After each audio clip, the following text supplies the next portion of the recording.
Hey, what's going on, guys? So this video is for 3 of Nick Cohen's over at StarFall Sabers, his customers who purchased one of the 3 Starkiller hilts that I just posted on my Facebook page. In this video, I'm only going to use one of them. They're all set up identically, both button-wise and configuration file-wise, so there's really no point in me showing all 3. But this video is just going to be a general rundown, breakdown of the hilt, how to operate, and how to make sure you don't accidentally, break your saber when you first get it in the mail. So this is the hilt. We got exposed crystal chamber here. We got a stock NeoPixel connector. You can't see it because it's not lit up yet. And then we have your chassis underneath the main body. So one thing to keep in mind is when you're undoing the body to expose the chassis, there's going to be this 10 I think it's a 1032 set screw. Believe so.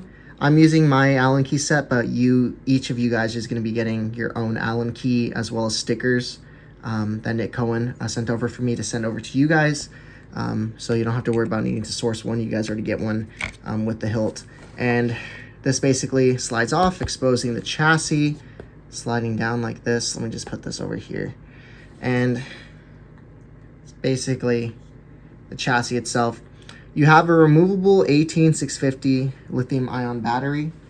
When I design my chassis, I always design them to have the positive towards the speaker and then the negative closest to the soundboard or the emitter, however you want to, describe it here. By default, when you get the saber, the battery is going to be out of the saber.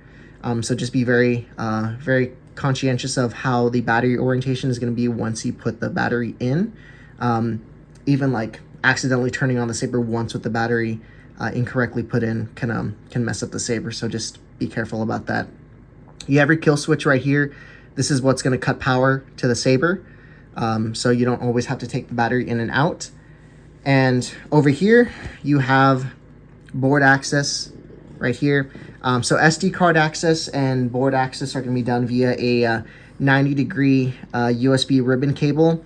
I will go ahead and send Nick Cohen the link to that ribbon cable for you guys to purchase on Amazon. It's like $7.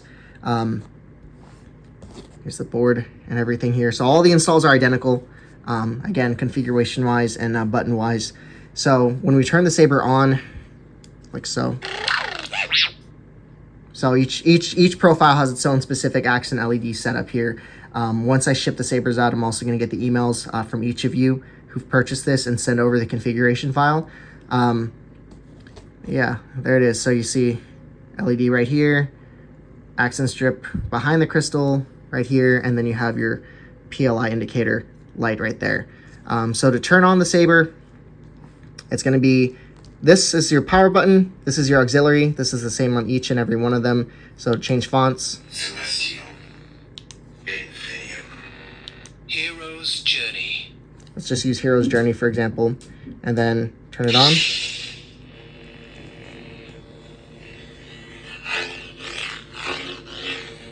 And then tap the auxiliary button once to initiate blasters. Hold it down. I have battle mode enabled on all these for lockup, so hold it down. Here's that wonderful stock connector in the emitter. Pretty cool. There's twist off and there's also swing on for you guys enabled. Again, each of these accent LEDs on the saber, so the strip behind the chamber, the actual crystal, the emitter LED style, and then the side LEDs, as well as this power level indicator. You don't have to have it set up as a power level indicator. You could have it set up as something else. That's, again, all configurable via the config file. A few other key things to note. When you're putting on the main body, you always want to make sure that you kind of stay true to how the saber came. So sliding on the main body, always make sure it's on the side that's opposite. The set screw is on the side that's opposite to where the power level indicator is. Otherwise, you're going to back the screw into the power level indicator lens that's there. So, but really only need to do like, I think maybe like a 3/4 of a turn. So you don't want to tighten it too tight.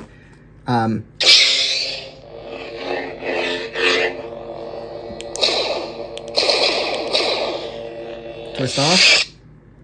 But yeah, that's essentially the use and operations of the Saber in a nutshell.